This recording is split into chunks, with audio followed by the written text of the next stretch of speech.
colegas presentadores previos ya lo hicieron. Yo solo quería añadir pues, una especie de nota al pie, aprovechando que soy el del cierre, y ya pues es como más atención puede decaer un poco. Solamente dirigiéndome a aquellos que puedan estar interesados en una aproximación ligeramente académica a todos estos temas.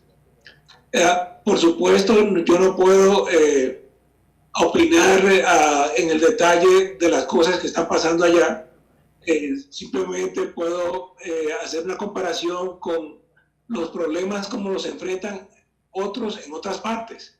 ¿Sí? Hacer una especie de comparación a manera de metodología para hacer estudios que son útiles principalmente si hay una labor de planeación de mediano y largo plazo que se haga desde alguna de las oficinas del gobierno para hacer planes de expansión futura. Eso toca siempre una gran cantidad de información y utilizar modelos que son de carácter, digamos, matemático a veces, como los he tenido que hacer yo acá en Colombia, para poder evaluar si un plan de expansión es preferible a otro. Eso no se puede hacer únicamente a punta de opiniones de mucha experiencia y eso, porque es muy fácil equivocarse.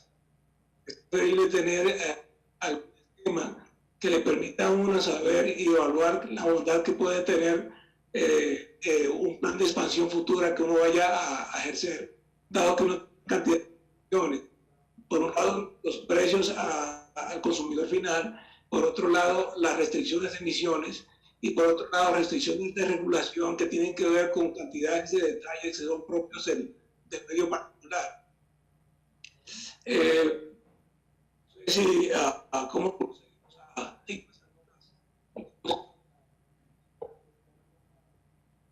sí, tenía una pequeña tabla de contenido que va a ser pues más bien rápida la ejecución, vamos a decirle. Primero, por favor, adelante, ya la próxima. Pues señalar que el objetivo de esta intervención mía es principalmente académico, digamos, y no pretendería dar ningún tipo de consejo concreto o recomendación de una clase. Para eso están los expertos que ya se han dirigido a ustedes. ¿Sí? Y el principal valor es mostrar como una metodología. ¿Sí? Observen, por ejemplo, esta diapositiva, en donde pueden ver una comparación que hago entre los datos que tengo de República Dominicana, como me llegan acá, los que me conciernen directamente, que son los colombianos, y lo que es el caso del promedio mundial, digamos. Eso está separado por diferentes formas de producción, vamos a decir. Observen que comparando tres casos, por ejemplo, el caso colombiano es radicalmente diferente al dominicano, porque el 65% de la energía la genera las hidroeléctricas. ¿Sí? Eso alivia mucho el problema de los combustibles fósiles. ¿Sí? Y eso quiere decir de los costos, finalmente. Pero, sin embargo, lo que me parece una gran bondad tiene una fragilidad muy importante, y es el cambio climático. Resulta que en los últimos, bueno, lo he vivido en carne propia, los últimos 20 años, el cambio climático, uno de los principales efectos que tiene es que vuelve extremo los ciclos de o lluvia o de sequía. Entonces, cuando aparece una sequía, no se aparece por 3 meses como lo pude haber hecho hace 50 años, sino que se aparece por 6 y hasta un año que casi no llueve en algunas regiones. Y entonces, claro, quien depende mucho de la hidroeléctrica empieza a tener una vulnerabilidad tremenda. Precisamente en estos días he estado trabajando a propósito de cómo incentivar subastas para generadores que entren con energías alternativas que no estén asociadas con hidroeléctricas, que sean de otro tipo, cualquiera que sea el tipo, pero que no sea hidroeléctrico. Precisamente por esa vulnerabilidad problemática que está presentando ahora el cambio climático, en particular en Colombia.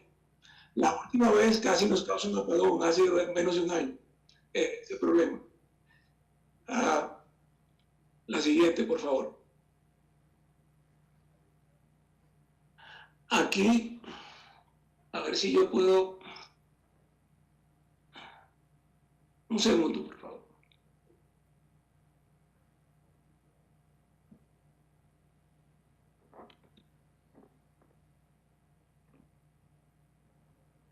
Aquí hago una comparación de otra isla que tiene los mismos problemas que tenemos nosotros, o digamos en República Dominicana más bien, a propósito de, fíjense que hay problemas que no se puede solventar simplemente con políticas, o sea, uno tiene restricciones que pueden ser muy rígidas. Perdón, esa es Cuba, sí. Sí, no simplemente con políticas, sino que uno se ve abocado también a enfrentar el hecho de que uno tiene limitaciones físicas, o sea, que uno tiene que trabajar con lo que hay, digámoslo así. ¿Sí?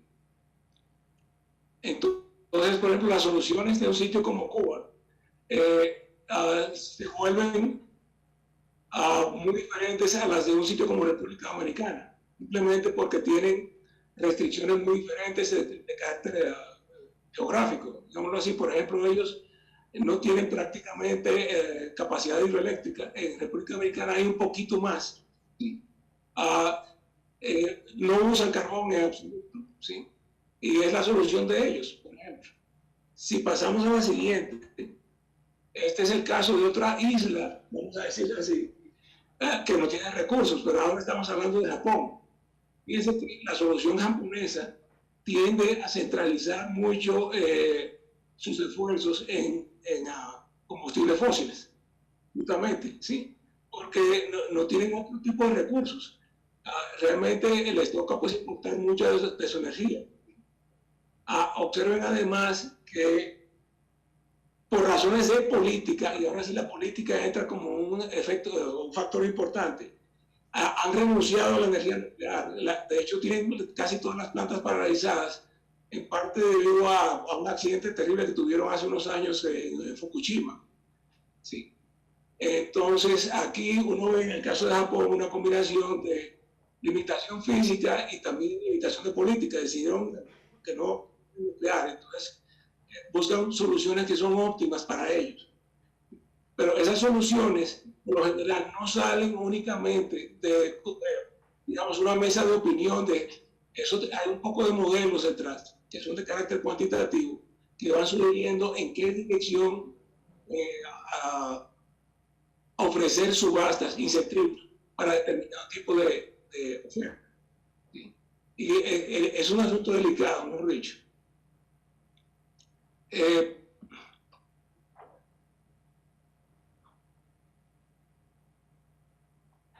Las consecuencias, pasando a la siguiente, por favor, en términos de emisiones, uno puede ver acá una comparación, por ejemplo, entre emisiones cuando el per cápita está a menos de la mitad del promedio mundial. ¿Sí?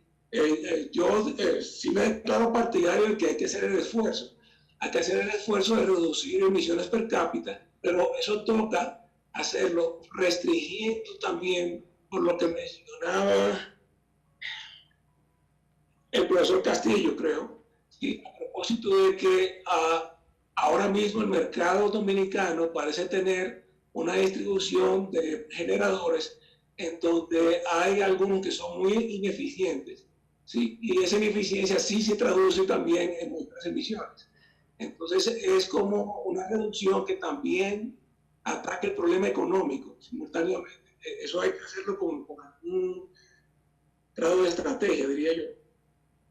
Pasando a la siguiente, uno ve cuál es posiblemente el sitio donde sería pues más útil proceder con un plan de reducciones, y es que definitivamente las toneladas de emisión per cápita dominicanas, lo que las domina es los combustibles líquidos.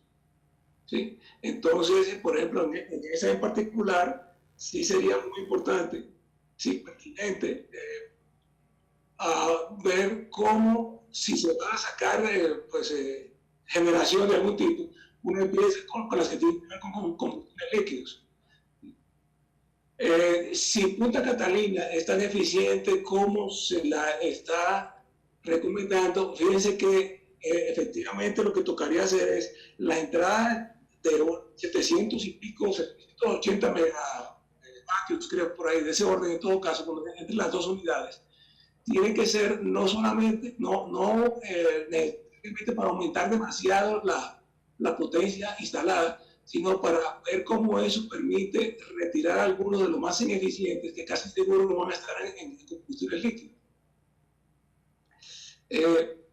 Pasando a la siguiente, ¿sí?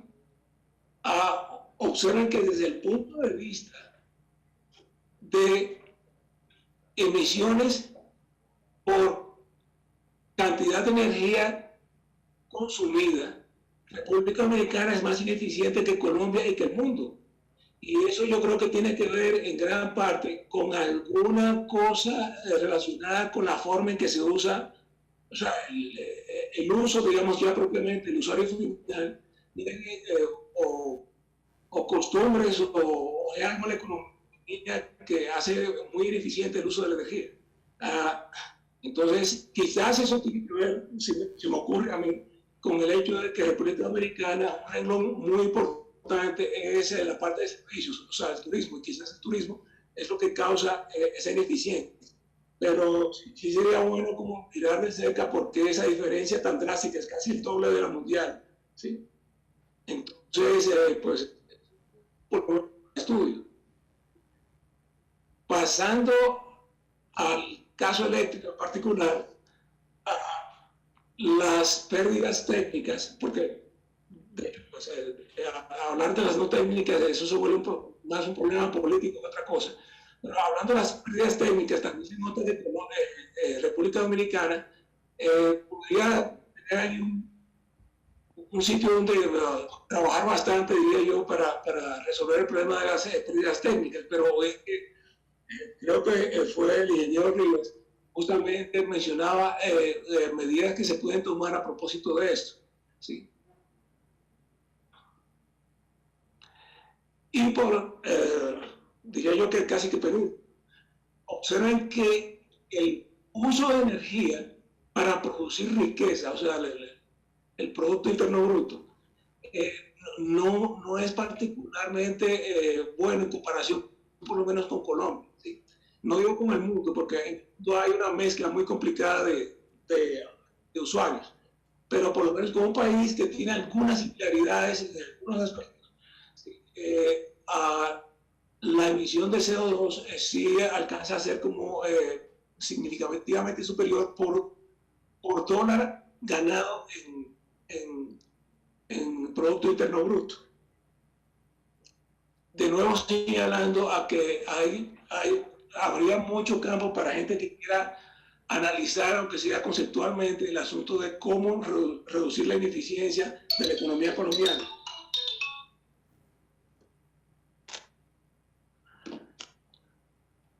Mis comentarios es que si uno combina, digamos, todos estos elementos, evidentemente esto apunta a aumentar los incentivos para proyectos que no emitan, básicamente.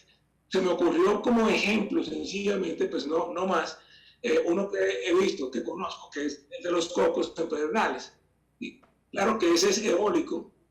Se me ocurre eólico, a pesar de que otros comentaristas en esta reunión mencionaron principalmente la solar, porque el eólico ahora mismo ya el costo por kilovatio de instalación es competitivo con el carbón, básicamente. Lo único es el problema del terreno que se mencionó, pero el problema del terreno con el eólico es algo menos grave de lo que es con el solar, ¿sí? Entonces, hay otra oportunidad ahí en el sentido de que la exploración cuidadosa del territorio para fines de búsqueda de sitios correctos, esto lo pueden hacer perfectamente con capital humano dominicano. O sea, eso no requiere sino pues tener la voluntad, digámoslo así. Y como prometí que iba a ser corto, fue corto. Esas fueron mis fuentes para esta conversación y les agradezco mucho su atención.